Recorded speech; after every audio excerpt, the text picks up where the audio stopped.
Mari kita buka. Ini hal Sultanil Aulia Syekh Abdul Qadir Al-Jailani. Siapakah Syekh Abdul Qadir? Syekh Abdul Qadir Jailani adalah seorang dzurriyyatun Nabi Sallallahu Alaihi Wasallam. Dari garis bapaknya dia keturunan Sayyidina Hasan, dari garis ibunya dia keturunan Sayyidina Husain. Jadi masih keturunan Rasulullah Muhammad Sallallahu Alaihi Wasallam.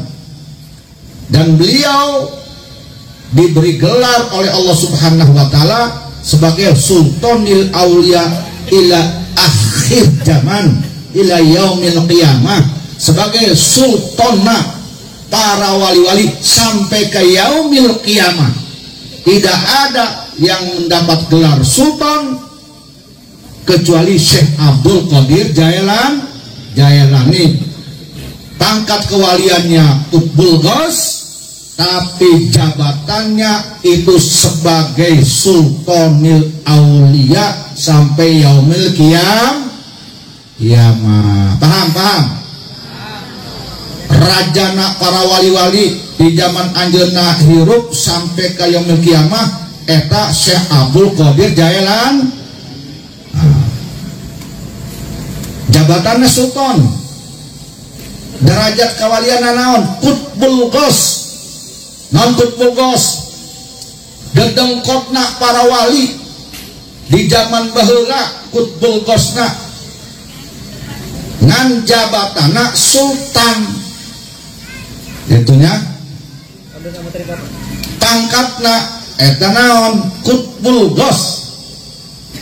Jadi tidak ada yang melebihi kewalian Syekh Abdul Qadir Jailani dari semenjak masa beliau sampai yaumil qiyamah. Tidak ada, sampai sekarang pun tidak ada. Ini Bu beredar, ada oknum Habib yang mengagungkan eyang-eyangnya, yang mengatakan eyangnya itu ketinggian kewaliannya melebihi Syekh Abdul Qadir Jailani. Katanya begitu. Syekh Abdul Qadir Jailani masyhur di dunia, tetapi nanti di akhirat kewaliannya kalah oleh eyangnya, oleh eyang aneh, katanya gitu ngomongnya. Kalah kewaliannya oleh eyang aneh, oleh fakih muqaddam. Itu dusta, itu bohong, itu halusinasi. Oknum-oknum Habib demen sekali mengagung-agungkan eyangnya, sehingga seolah-olah tidak ada kewalian yang lebih tinggi kecuali eyangnya. Bahkan dalam hal fikih sekalipun eyangnya dianggap melebihi kealiman Imam Syafi'i dalam madhab fikih. Itu dusta, itu tidak terbukti. Begitu pula dalam hal ruhaniyah, derajat ruhaniyah, derajat spiritual, seolah-olah hanya eyang Ba'alawi, hanya eyangnya para habib yang lebih tinggi daripada seluruh waris alam dunia. Mengapa? Karena mereka bilang bahwa eyangnya fakih muqaddam itu Isra Mi'rajnya setiap hari 70 kali mengalahkan Isra Mi'rajnya Rasulullah Muhammad Sallallahu Alaihi Wasallam. Percaya tidak?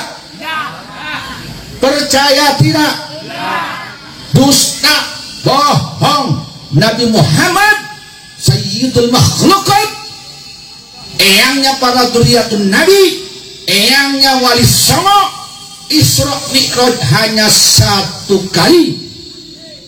Tetapi oknum Habib mengatakan eyangnya tersebut bisa Isra Mi'raj 70 kali setiap hari. Aneh tidak? Begitu kebiasaan oknum-oknum Ba'alawi, seperti apa yang dikatakan oleh Imam Al-Ghazali dalam kitab Ihya Ulumuddin. Seringkali oknum Ba'alawi dari dulu sampai sekarang selalu mengagungkan eyangnya leluhurnya. Dan akibatnya apa? Karena anak cucunya didoktrin dengan segala macam kelebihan eyangnya, sehingga merendahkan wali yang lain, sehingga tidak sadar keturunan-keturunannya menjadi takabur mayoritas oknum-oknumnya. Sombong, ujub. Mengapa? Karena selalu diceritakan tentang kehebatan eyangnya yang melebihi yang lain, sehingga cucu-cucunya ketika itu yang imannya masih lemah, yang bibit kesombongannya masih ada, bukan makin tawadu tetapi makin sombong. Maka wajar ada oknum Habib jika bicara selalu nantang orang, selalu menghina orang, selalu mencaci maki orang, selalu merendahkan orang. Mengapa? Karena merasa dirinya keturunan dari yang paling termulia di alam dunia dan di Indonesia. Paham? Fakta. Ini fakta. Presiden dihina, jenderal dihina, ulama NU dicaci maki, organisasi NU dihinakan. Tidak ada yang hebat di matanya kecuali aneh dan eyang aneh, sombong dan takab. Sifat apa itu? Sifat apa itu sombong takabur? Iblis. Paham?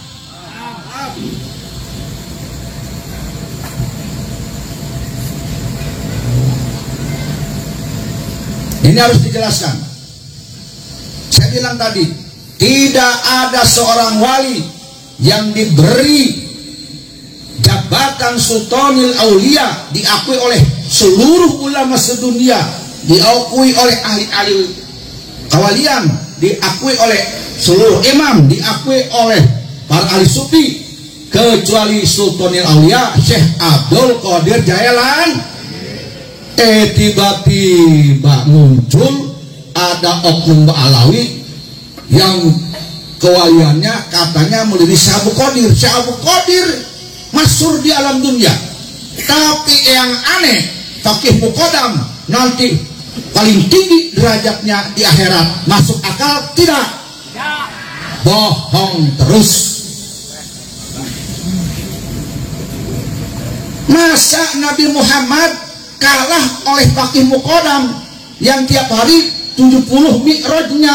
Masa iya? Paham tidak? Masuk akal tidak? Percaya tidak? Tidak mungkin seorang Nabi Muhammad dikalahkan kemuliaannya, mujizatnya oleh seorang manusia biasa. Betul? Kan aneh, aneh sekali.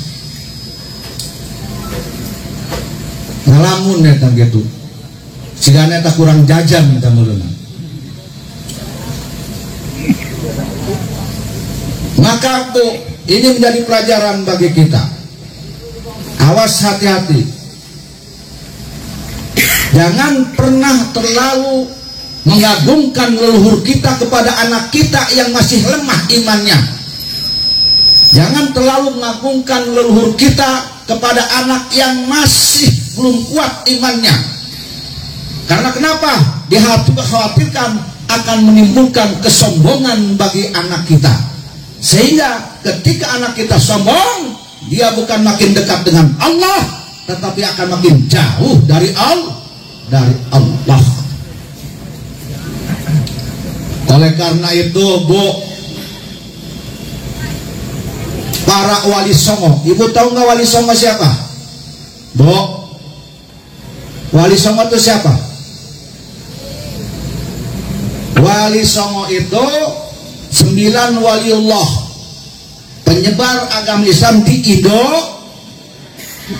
Wali songo itu semua derajatnya kutub, wali kutub, ahli tarekat, duriyatun nabi, kecuali 2 wali songo yang bukan duriyat nabi. Sunan Ampel duriyatun nabi, Sunan Gunung Jati duriyatun nabi, Sunan Giri duriyatun nabi, Sunan Kudus duriyatun nabi, ya, Maulana Malik Ibrahim duriyatun nabi, Sunan Bonang duriyatun nabi. Wali songo tidak pernah mengajarkan kepada anak keturunannya mengagung-agungkan dirinya dan mengagung-agungkan leluhurnya, kecuali mengagungkan Allah. Wali Songo selalu mengajarkan kepada keturunannya mengagungkan Allah Subhanahu wa Ta'ala. Maka wajar keturunan Wali Songo semenjak Wali Songo berdiri menyebarkan agama Islam sampai saiki, sampai sekarang keturunannya tidak ada yang takabur, tidak ada yang sombong. Kenapa sebabnya? Karena Wali Songo dan keturunannya selalu mengagungkan Allah, mengajarkan agar keturunannya mengagungkan Allah dan mengagungkan Rasulullah Muhammad sallallahu alaihi wasallam. Barang siapa orang mengagungkan Allah, maka dia akan tawadu. Barang siapa orang mengagungkan Rasulullah, maka dia akan tawadu. Tetapi barang siapa orang yang mengagungkan dirinya dan leluhurnya, tidak lebih mengagungkan Allah, tidak lebih mengagungkan Rasulullah, maka dia akan menjadi orang yang takabur. Paham Bu? Jadi Bu engke lamun ngajaran barudak anak orang kudu diagungkeun eta Allah. Manusana Nabi Muhammad. Maka keturunan Wali Songo terkadang disembunyikan nasabnya oleh Wali Songo. Turunannya banyak yang tidak tahu catatan nasabnya. Kalau ditanya, bah, hari orang ya turunan mana? Biasanya turunan Wali Songo kieu. Ceng, orang ieu turunan Seanu geus kasih kitu unggul. Tara jelas nasabna ditulis tara. Aya mah aya ngan disumputkeun catatan nasabna. Ngan ketika anakna can akil baleg, ketika anakna can kuat iman Islamna, ketika anakna can katingali dewasa, ketika anakna can jadi kiai, maka turunan Wali Songo tara ngabejakeun leluhurna, disumputkeun nasabna, bisi naon? Bisi sombong. Nasabna disimpen bae di lomari.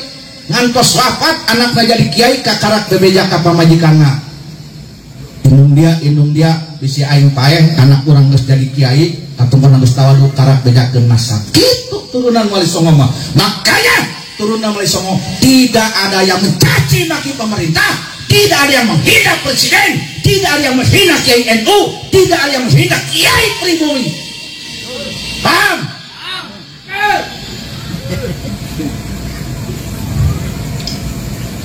Hampir semua keturunan Wali Songo menjadi ulama Nusantara, menjadi ulama pribumi yang tawadu.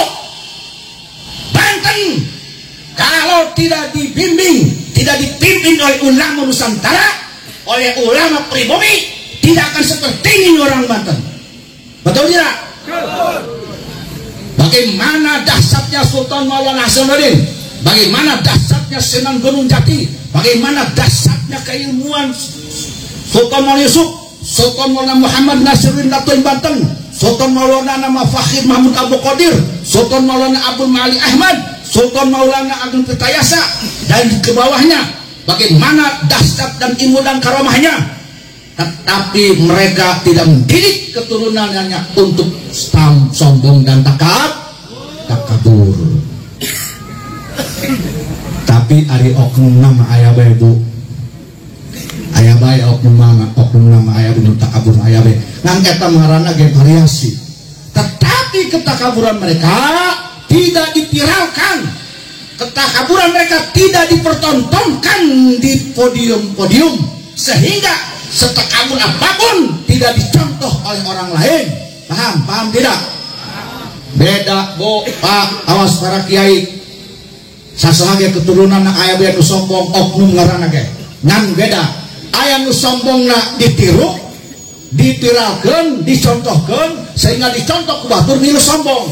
Aya sombong mah sombong ngan teu dipiralkeun, teu cocorokan dina podium sehingga kesombonganna teu dituturkeun ku batur. Dosa mana nu paling gede? Dosa jama yang kesombongannya, takaburnya, ujungnya dipiralkan di panggung sehingga dicontoh orang lain. Wajar loba oknum orang Banten, oknumna lain kabeh. Oknum orang Banten, loba oknum orang Indonesia nu pipiliun angas, arogan, kasar. Betul tidak? Betul tidak? Sok jawara, sok jago, pokolotot. Kunaon? Karena ayah oknum Habib yang beri contoh kesombongan di depan umum sehingga ditiru oleh mereka-mereka yang tidak tahu gitu dia punya otak. Betul tidak?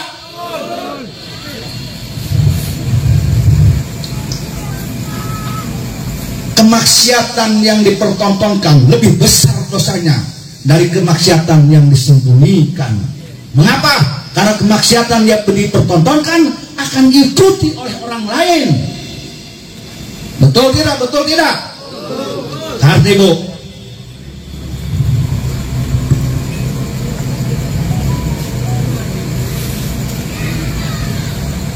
maka wajar kalau keturunan-keturunan Wali Songo saat ini sudah bersatu, sudah mulai bangkit menjaga keutuhan negara Republik Indonesia. Keturunan Wali Songo sudah diwadahi dalam sebuah organisasi bernama Perjuangan Wali Songo Indonesia Laskar Sabilillah. Hartina Sabilillah tenaon Laskar 9 Wali Allah saha Wali Songo. Ayeuna geus aya organisasina ngaranna Perjuangan Wali Songo Indonesia. Nah hiji ayeuna para keturunan Wali Songo ngan aya mah aya bae anu kepiluhun. Nah, wajar eta mah. Tapi sudah ada wadahnya, yaitu dalam Perjuangan Wali Songo Indonesia. Nah,